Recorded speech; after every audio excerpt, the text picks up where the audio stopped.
Una joven de 22 años llamada Drew Shudin era un verdadero torbellino de energía.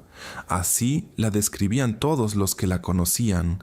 En el año 2003 cursaba su último año en la Universidad de Dakota del Norte, donde estudiaba diseño gráfico. Drew siempre destacaba. Era una estudiante ejemplar, reina del baile de formación y miembro de la hermandad femenina Gamma Phi Beta. Además de sus estudios, tenía 2 trabajos de medio tiempo y también realizaba labores de voluntariado. Ayudaba con la alfabetización en un centro infantil y recaudaba fondos para obras benéficas. Drew jamás negaba su ayuda a los demás, incluso cuando apenas tenía tiempo libre. Su hermano recordaba un episodio cuando Drew tenía 14 años. Una nueva estudiante llegó a la escuela completamente sola, sin conocer a nadie. Drew fue la primera en acercarse a ella. La acogió bajo su protección y se convirtieron en amigas inseparables.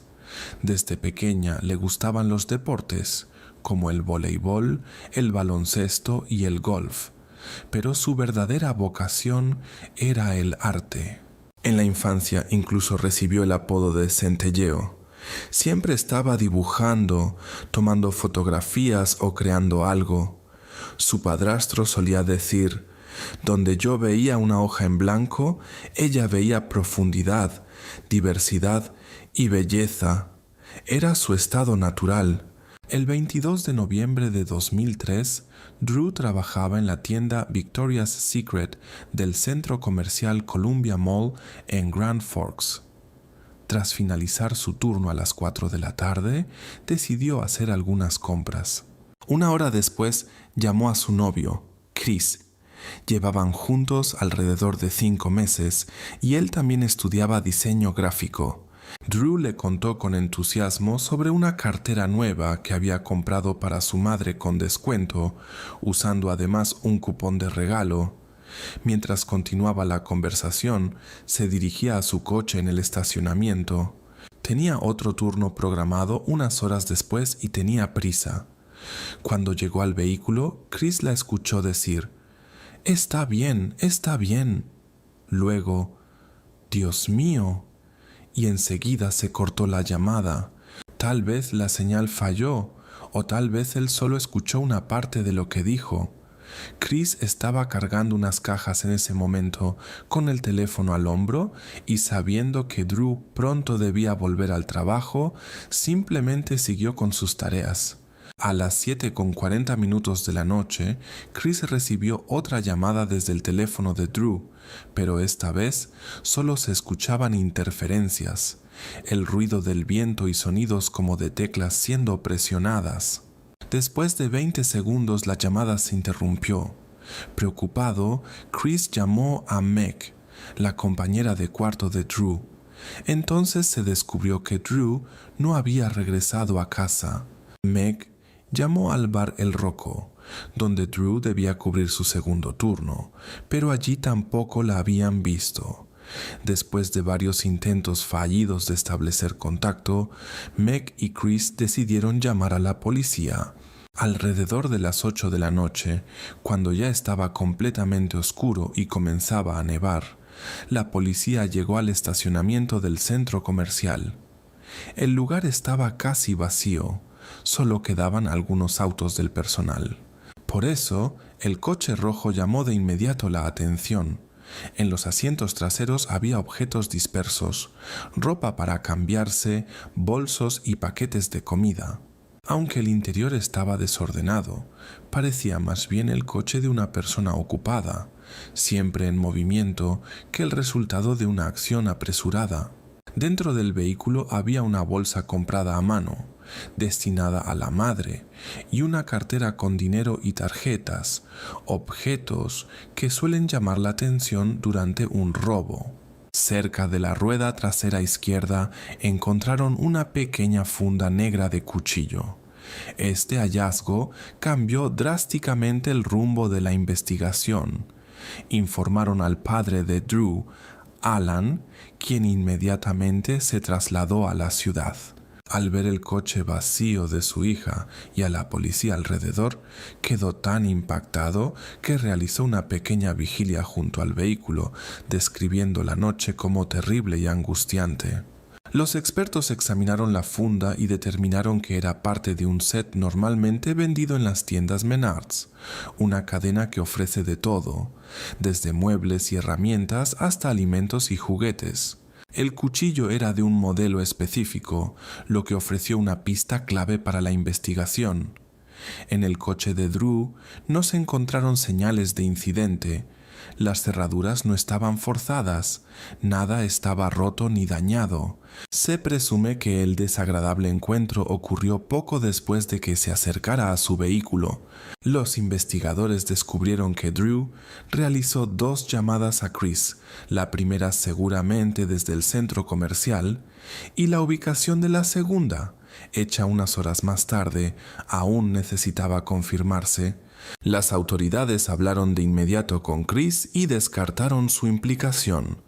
El exnovio Adam, con quien salió durante 3 años antes de Chris, también fue descartado de la investigación. Aproximadamente a 40 kilómetros del centro comercial, bajo un puente, hallaron uno de los zapatos de Drew y pronto lograron determinar la ubicación de la segunda llamada, la región de Crookston, en Minnesota. Como el caso cruzaba fronteras estatales, fue necesario pedir apoyo a otras agencias. Pronto, otros cuerpos policiales y el FBI se unieron a la investigación. El caso iba cobrando notoriedad y atrayendo la atención de los medios.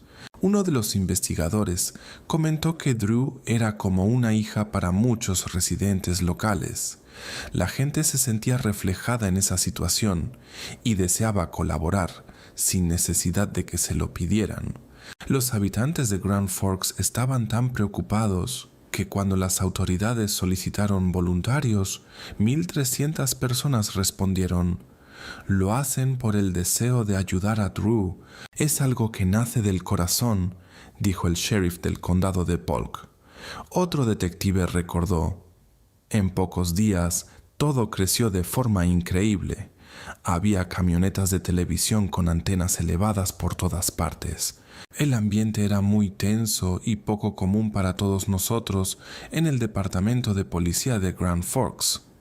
El número de solicitudes de entrevistas fue tan abrumador que no podía manejarlas solo. A veces llegaba a la estación a las 5 de la mañana para grabar el programa matutino y me quedaba hasta las 10 de la noche preparando material para las noticias nocturnas. Recordó. Folleto tras folleto con su foto apareció por toda la ciudad. Se enviaron cartas a cada estudiante y empleado de la Universidad de Dakota del Norte. Cientos de personas se congregaron en eventos comunitarios en apoyo a ella. La señal del celular fue rastreada aproximadamente a 3 millas de la torre de comunicación, cerca de la comunidad de Fisher, y continuó registrando hasta las 8 de la noche unos días después, momento en el que el dispositivo se apagó o se quedó sin batería. Chemuk dijo que había ido al cine. La verificación mostró que no había realizado ninguna compra y que la película mencionada no estaba en cartelera en la hora indicada por él. Cuéntanos sobre tu visita al cine. No pudimos encontrarte en las grabaciones de McDonald's y tú... ¿Quizá estuviste en otro lugar? No sé. No sé. Estoy seguro de que no. En el centro comercial, después del cine. Cuéntanos sobre tu visita al cine. Não pudimos encontrar-te nas gravações de McDonald's. Você estivesse em outro lugar, não sei, não sei, tenho certeza que não estive no centro comercial depois do filme. Permitió que se inspeccionara su auto, afirmando no tener nada que esconder. En la guantera encontraron varios cuchillos y en un recipiente de producto de limpieza una hoja especial. El investigador confesó haberse quedado impactado con el hallazgo. Era exactamente el tipo de herramienta cuya funda fue encontrada cerca del auto de Drew. Alfonso permitió la incautación del cuchillo, insistiendo en su inocencia en la desaparición de Drew, asegurando que nunca había visto ese objeto. La historia de Alfonso lo llevó a una institución correccional de máxima seguridad en Indiana, donde recibió la pena más severa. Los abogados del acusado, originario de Minnesota y cuyo caso está relacionado con una estudiante de la Universidad de Dakota del Norte en el año 2003, plantearon dudas sobre las pruebas presentadas durante el juicio. Las audiencias de apelación se extendieron hasta altas horas de la noche. M. Alfonso continuó presentando recursos hasta llegar a la Corte Suprema en 2011. Durante una de las apelaciones, Alfonso hizo una confesión parcial. Afirmó haber confundido a Drew con una estudiante que lo había lastimado. Él tenía 6 años en un campamento de iglesia. Al psicólogo le describió emociones abrumadoras y reacciones fisiológicas. Según él, entró en un estado de disociación, reviviendo traumas de la infancia. Relató que la vio dentro del auto hablando por teléfono. Cuando Alfonso se acercó, ella alzó la mirada y en ese momento él perdió completamente el contacto con la realidad. Al recobrar la conciencia, entró en pánico y esta apelación también fue rechazada. Sin embargo, en 2013, Alfonso finalmente confesó que lo ocurrido con Drew no fue un accidente. Fue, como muchos sospechaban, un acto intencional. Hoy seguimos las noticias sobre la extensa investigación del caso Drew, originaria de Minnesota y estudiante universitaria de Dakota del Norte. La reportera Jessica Miles trabaja para obtener nuevos detalles. Bill, hoy se presentó una petición de 416 páginas en el Tribunal Federal de Fargo. Según la conclusión de 2 especialistas médicos que entrevistaron a Rodríguez en junio, él era plenamente consciente de sus acciones. Hace 10 años, Drew tenía 22 años cuando fue llevada del centro comercial el 22 de noviembre de 2003. En primavera, fue encontrada en una quebrada a 1 milla al oeste de allí, Crookston. Nuevos documentos revelan que lo ocurrido no fue un accidente, como él había afirmado anteriormente. Según los archivos, también se incluyen detalles inquietantes sobre cómo eligió a su objetivo. En el documento de más de 400 páginas confesó todo. Contó que la siguió y cuando ella estaba hablando por teléfono, colocando la llave en el encendido, él abrió la puerta del pasajero. La historia que sacudió la tranquila ciudad de Forks y a toda América comenzó el 22 de noviembre. Cuando la estudiante universitaria Drew Shading dejó de responder a los mensajes, como posteriormente señaló el jefe de policía, quien en ese momento era portavoz del departamento. El país se encontraba relativamente en calma en aquel entonces, y toda la atención mediática se centró en nuestro pequeño pueblo en Dakota del Norte. Nunca había visto nada igual. El rostro de Drew quedará grabado por siempre en mi memoria. Alfonso encontró a la joven cerca del centro comercial. Los eventos que siguieron desencadenaron consecuencias irreparables. Tras su detención, se descubrió que ya tenía antecedentes legales. En el año 2021 hubo un giro inesperado. La sentencia de Alfonso fue revisada. El juez encontró violaciones a sus derechos constitucionales durante el juicio, testimonios poco confiables del experto médico, incapacidad de los abogados para presentar una versión basada en su posible estado mental alterado y evidencia de un trastorno de estrés postraumático severo. Bobby Hills, un investigador privado contratado por la familia, expresó una profunda decepción ante esta decisión. Simplemente me detuve y recordé toda la situación. Han pasado 18 años. Este caso muestra por qué existe la pena máxima. Pronto, si no se aplica en situaciones como esta, entonces ¿cuándo? Añadió que las noticias sobre la revisión de las sentencias son particularmente difíciles de aceptar en un caso que aún lo persigue. En 37 años de carrera, este caso permanecerá para siempre en mi memoria. Sus acciones superan los límites de la comprensión humana y todo esto debió haber terminado hace mucho tiempo. Linda Walker, madre de Drew, se negó a conocer el contenido del documento de 416 páginas, señalando: «Esto no cambia nada. Es evidente que él hace esto por conveniencia, no por arrepentimiento». En una conversación telefónica, añadió que es una persona sin principios morales y que gente así aprovecha cualquier oportunidad para llamar la atención. Está intentando evitar las consecuencias de todas las maneras posibles. Hoy debemos recordar a Drew y a las demás personas afectadas.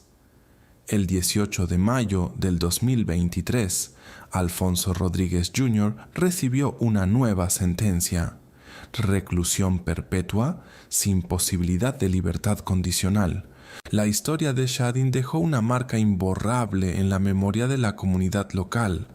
Cuando doy charlas en escuelas y pregunto ¿quién ha oído hablar de Drew Shadin?, una multitud de manos se alza en cada aula. Y eso incluye a todos, desde estudiantes de primaria hasta universitarios. Han pasado 20 años, pero incluso quienes nacieron mucho después conocen su historia, comparte una de las activistas locales. La memoria de Shadin perdura en muchas iniciativas, incluida una beca especial para chicas que estudian en la Universidad de Dakota del Norte, UNDees. Lo que ocurrió con Drew conmovió profundamente no solo a su familia y a la UND, sino también a toda la comunidad de Grand Forks y al país entero. Esta beca representa una manera de preservar su legado en el corazón de las personas. Observa a quienes organizan este programa. Aunque han pasado más de 2 décadas desde aquellos acontecimientos tristes, la historia de Drew sigue siendo actual. Su padre, Alan, escucha con frecuencia los últimos mensajes de voz de su hija, mientras que su madre, Linda, se esfuerza por cumplir todas las promesas hechas a Drew. La primera promesa, traerla de regreso a casa, fue cumplida. La segunda promesa consistía en continuar el trabajo importante: hacer presentaciones públicas, interactuar con representantes políticos, hablar con periodistas y participar en audiencias judiciales. El presidente George W. Bush firmó la ley Drew, que condujo a la creación del Registro Público Nacional Drew Shadin. Este recurso de seguridad pública ofrece acceso a información en todo el país, permite reportar situaciones y brinda acceso a materiales educativos. En memoria de Drew se crearon lugares especiales. Una escultura de árbol, basada en uno de sus dibujos, adorna el sitio donde descansa. Junto a ella se plantó un pequeño jardín.